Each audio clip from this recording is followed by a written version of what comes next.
Cruise. All right. I've got an article here. Go ahead.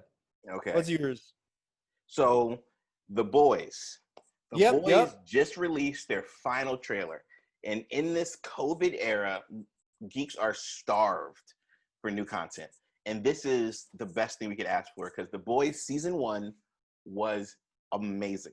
And I remember talking to you about this before the show started.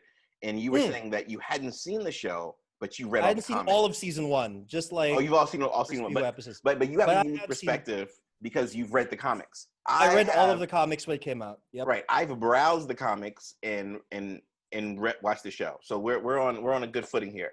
So so this is going to be coming out. Season 2 will be coming out. I'm gonna tell you right now. Is it this month? Yeah, on September 4th. Oh, September okay. 4th on Amazon Prime. Season 2 is going to be coming out. September 4th. Okay. Yeah. And the thing is, it's all filmed, which is how many episodes is that? Blessing. How many episodes? No, they haven't announced how many episodes. It's like 10, 13? Yeah, last season was like 10 or 13. So it's pretty bingeable. I remember that from watching it last time.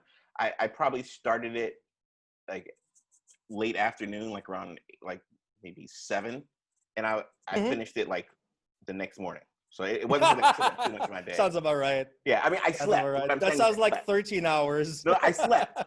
I watched it for like 7 to like maybe 8, and then I woke up in the morning and finished it. 7 to like 10, and then I woke up in the morning and finished it. All right, but the cool thing about it is this is their final trailer, and Anthony Starr, who plays Homelander, he just tweeted an image of himself with like this black and white image with him with his hands out like this, and at the ending of the last, and this is going to be a spoiler warning for everybody. So the ending of the last season, it shows that he has a son with a very unlikely character. So it's with one of the boys' thought to be disappeared wife. So Homelander has a son, and it ends with the Homelander arriving at his like suburban house.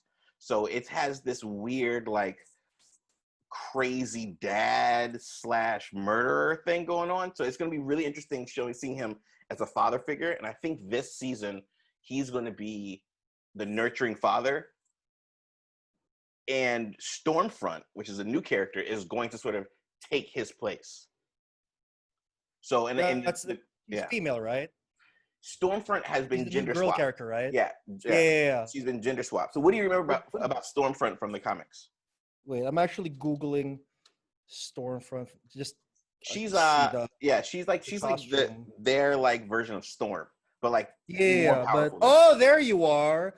Oh, I remember. He was the Shazam character. Yes, it's like Stormfront is a mix of Shazam / Storm. I remember this character. They're so they're gonna have. I haven't seen the trailer because again, like. I want the image because the imagery of the show and like the comic books are not exact. It's an adapted material, so I wanted like the imagery to be like unique when I actually finish the show and continue and so on. But okay, fine. Oh, in the I hate saying this word, but okay, in the comic book, Billy Butcher. Billy Butcher is the guy I'm talking about. Billy Butcher's wife. Okay, go ahead. Okay. Stormfront in the original comic books is a white supremacist Nazi. Yeah. So is it the same in the trailer? Was there hints of that in the trailer? Was there like something like a swastika symbol that's not exactly a swastika that they were throwing around? I think what's going on is they have changed that. Yeah, I think Homelander is like a Nazi because Homelander has like all there's a lot of like interplay between like the Nazi imagery and like American iconography of because here's the thing is what I remember. Like, because the primary thing is they gender swap the character, and I have no problem with gender swapping in general. Right. But like for me, for this particular character, if you gender swap, a lot of the story around the character just becomes kind of weird now if it's a woman. But we'll see. I don't know. Maybe I just don't have that amazing an imagination. I know where you're coming from because what I've heard is that the character is really, really brutal. But he's like they play him in the comic. They play him like Superman Hitler. It's like, what if Hitler was Superman? That's exactly what that is. So in the comic, what was his interaction with Homelander? Jeez. No, because like I actually do not remember him and Homelander interacting very much at all. Because in the comic, the storyline I remember is because in the comic book he has his own Seven. He has a separate super team. He's like the Homelander of a different super team. It's like I remember telling you before that the Boys universe is like the Marvel universe or the DC universe, and there's like a ton of superhumans all over the world. And that's why the Boys, the team, Billy Butcher's team, is so important, because almost all of the heroes at that point are drunk with power, like the Seven are.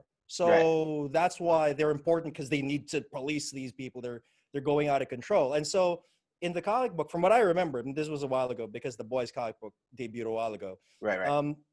What was it? Stormfront led his own team. And I don't, because like, here's the thing is, what happens after the comic sort of loses focus on the Seven after a while, because you can't do the Seven over and over. So what it does is, here's the next super team and the next super team. And the Boys comic book did a good job of mixing it up. So it's not just the Seven, but I have a question. With Captain America. I have a question. So in the comic book, does the Boys, do they circulate on their attacks to different teams?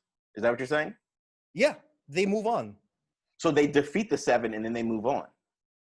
Well, okay, here's the thing. The Seven are the superheroes for the entire storyline. They never go away. They're like super important. Right. So it's like because the Boys are kind of hired also, they're professional. They do have personal stakes. Yeah. In whatever they do. That's why they're part of the team. Yeah. But they're like they have jobs assigned to them. So like, let's say A-Train is their Flash, right? Let's say he was the one they needed to deal with at the time. And because like not all of their missions end up with kills. It's like they needed something done at that point, and then they move on. It's they can't just kill the super and just move it. You run out of supers really fast at that point. So it's a lot of it's like that. But yeah, like the Seven is really important at the start, like in the TV show. But then after that, because it also depends on like the longevity of the series, because like. Right, because what I know is the comic is sort of like Walking Dead like, in a way, because it's a pretty long comic, so the story could go on as far as adaptation for a while. And what I've noticed, as far as where I think this next season is going to go from the trailer, is it's going to focus on the company Vought that actually is creating the superheroes, and that's going to be led by those guys. Giancarlo Esposito. I always have trouble with his name, but I love the guy. Fine. I love Probably the guy. Obviously, I've got his toy right here from Breaking Bad, completely unopened. Yo, sick. One of the trophies of my geek collage of a room.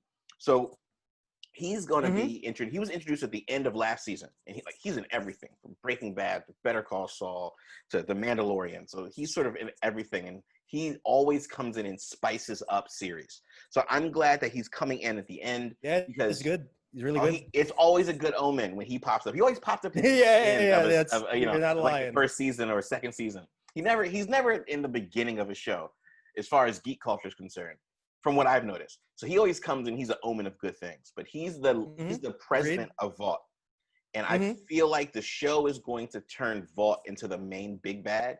And the superheroes are going to be. It is actually okay because like if it's anything close to the comic, because like what I know about the actual TV series is it doesn't adapt the comic exactly, but the main points are the same. It's like the Umbrella Academy. It's not the exact same as the comic, but the your main overarching themes are the same. So what was it? Yeah, Vought, right? Yeah, they're definitely the big bad.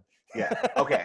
Definitely. It's like the corporate America is evil thing. That's right. It's like the Enron of this world, right? Disney is evil. Let's all just say it.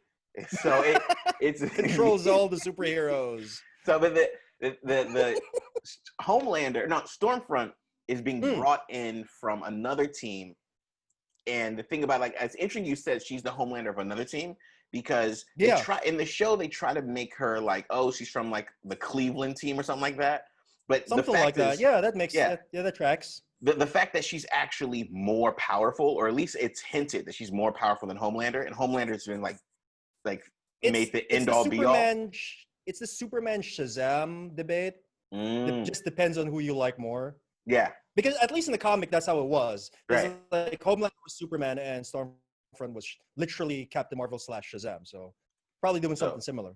So we'll see what's going to go on, and they have like this weird sexual dynamic, and I'm sure that's going to get completely uncomfortable.